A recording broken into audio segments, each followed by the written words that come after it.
Welcome to బీజీఎన్ Telugu updates. దొంగలు route మార్చారు. పెరుగుతున్న టెక్నాలజీ లాగానే వీరి ఐడియాలు కూడా కొత్త పుంతలు తొక్కుతున్నాయి. వేషాలు మార్చి రాత్రి వేళ ఇళ్లల్లో చోరీలకు పాల్పడుతున్నారు. హైదరాబాద్లో మహిళల వేషధారణలో వచ్చి ఓ అపార్ట్మెంట్లో చోరీకి పాల్పడ్డారు. ఎస్ఆర్ నగర్లోని ఓ అపార్ట్మెంట్లో ప్రైవేటు ఉద్యోగి కె వెంకటేశ్వరరావు నివాసముంటున్నారు. 16వ తేదీ రాత్రి ఇంటికి తాళం వేసి కుటుంబంతో కలిసి ఒంగోలు వెళ్లారు. 18వ తేదీ శనివారం ఉదయం ఇంటి పనిమనిషి వచ్చి చూసేసరికి ఇంటి తాళం పగలగొట్టి ఉంది. దీంతో పోలీసులకు ఫిర్యాదు చేశారు.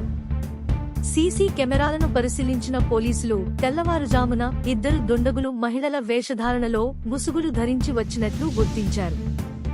అపార్ట్మెంట్లోని ఇంట్లోకి చొరబడి అల్మారాలో దాచిన 4 తులాల బంగారు ఆభరణాలు, ₹1,00,000 నగదు, ఓ ల్యాప్టాప్ దొంగిలించినట్లు గుర్తించారు. కేసు నమోదు చేసుకున్న పోలీసులు నిందితుల కోసం గాలింపు చేపట్టారు. మరోవైపు వేసవి సెలవులు కావడంతో చాలామంది వెకేషన్స్ కు వెళుతుంటారు.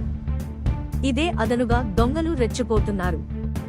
ప్రజలు అప్రమత్తంగా ఉండాలని అనుచరులకు చెప్పడమో, స్థానిక పోలీస్ స్టేషన్లో సమాచారం ఇచ్చి వెకేషన్స్ కు వెళ్లడం మంచిదని సూచించారు.